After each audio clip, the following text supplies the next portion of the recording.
John 5:46. Si enim crederetis moisi, crederetis forsitan et mihi, de me enim illa scripsit. For if you were believing in Moses, you would be believing perhaps also in me, for he wrote concerning me.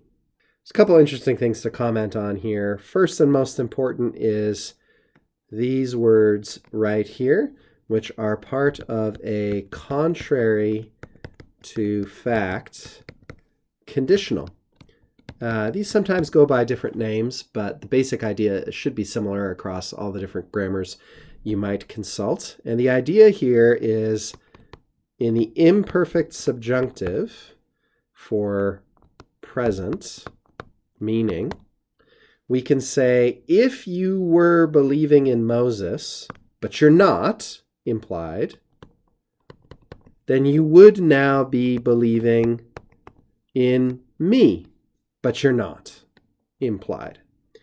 We might note in passing here that both mosi and mihi are in the dative case, with credo, credere, which is not uncommon. We've seen that in recent verses.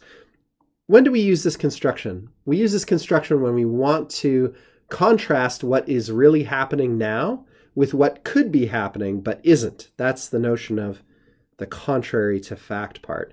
Now we can do this of the present. If you were buying me milk at the grocery store, then I would be enjoying the anticipation of having milk later. That's a weird example, but that's a present tense example. But you can also do this in the past in Latin as in English. If you wanted to do it in the past, you would use the pluperfect subjunctive to indicate that. And that would be, if you had believed in Moses, but you didn't, you would also have in the past believed in me, but you didn't. And again, the unreality is always implied when it comes to these constructions. So this is just a textbook case. If you were now at this moment believing in Moses, you would also be believing in me. What's funny here is this forsitan is not really warranted by the Greek text.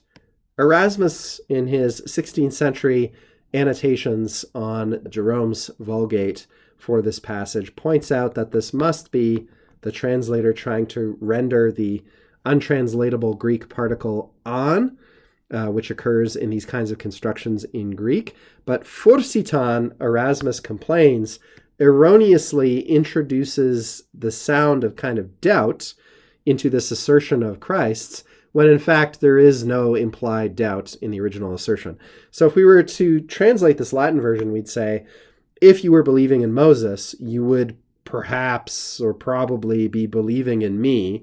But there's really nothing like that meaning in the Greek here. So this is probably just a moment where the translation has gone a little bit off track, and would probably be better without forsitan altogether. There's really no perhaps about it in this statement. Jesus is quite clear that this really would be the case under these conditions.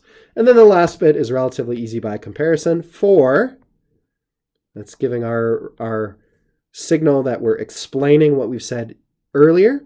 Why would you be believing in me if you were believing in Moses as well? Because he, illa, that is Moses, wrote concerning me. So there's an intimate link between believing in Moses and believing in me, because I show up in a messianic sense in the Pentateuch, in what Moses wrote for the people of God about the future and about God's dealings with them to come.